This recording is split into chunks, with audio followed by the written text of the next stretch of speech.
Hi. Hey, we are at Refugio. What is this? I timed that right. La Frageure, something like that. We are above Chamonix, and that is.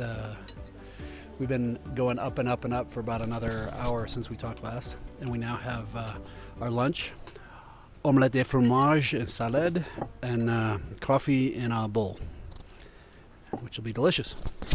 And we realized that we hadn't talked about how we got here. And part of how we got here is when we were in the Dolomites last year.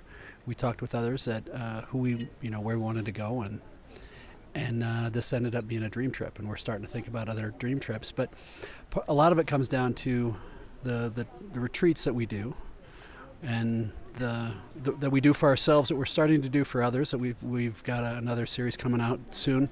And if you're interested in that, you're welcome to go and check us out at the aspiringsolopreneur.com.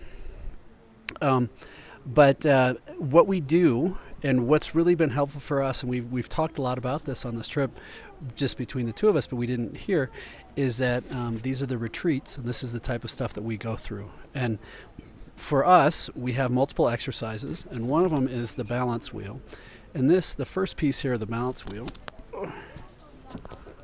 this part, is if you go on the Aspiring Solopreneur and the extra tools, there's a questionnaire and explanation of how to do it, but it basically goes through and helps you define what success looks like for you. And then we have some examples of how to go about finding your true north, what do you really value? What is that thing that's truly important for you? And Rika and I discuss these with each other once a quarter, and then we review our whole format ideally each Friday. Then we have our LCG, and we call that a life-changing goal, or LCG. And we have that exercise as well as on the Aspiring Solopreneur and the tools. And you're welcome. Those are free. Have at them. Kind of fun. So then what we do is we go through and we do a full visualization. And we actually write down what we see the year 2019 looking like.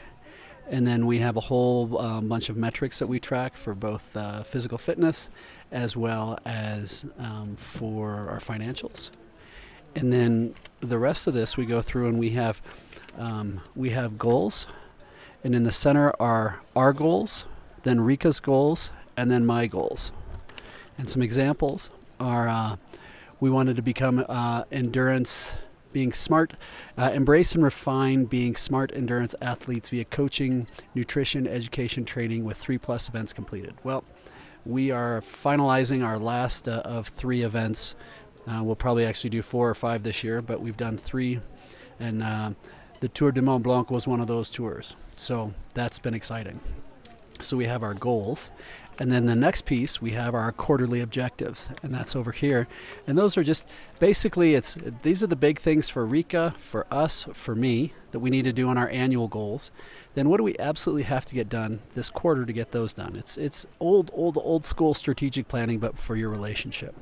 And we break those down, and then we review them each date night just to check in, see how each other's doing. Then on the back, we have a list. This is sort of a parking lot of stuff that, we got to get that stuff done this quarter. It's not big enough to be a goal, but we just need to get it taken care of. And then this is the opportunities and challenges. This is a parking lot of things for long term, of things that we could do or maybe need to address at some point. And then we like to include on the back, we have a whole bucket list. And this is where we go and we start defining what is going to be our next huge trip. And we've already defined our big one for next year is going to be going to, we're going to go to Ecuador and live with a tribe for a couple of weeks and then go to the Galapagos with friends. So we're very excited. But again, this is ideally the book that we've got outlined that we'll hopefully be bringing out in 2020. And we're excited with that. But if anybody has any questions about this, it's because we do this stuff, because we take the time to be intentional with this, that it allows us to do what we're doing here today and now. So, Rika, did you have any thoughts on any of that? Oh, good. Apparently Rika's in eating mode because all I got was nope, all good, moving on. So anyway, but again, it's taking the time to plan and be strategic about it that really makes a difference. So Thank you.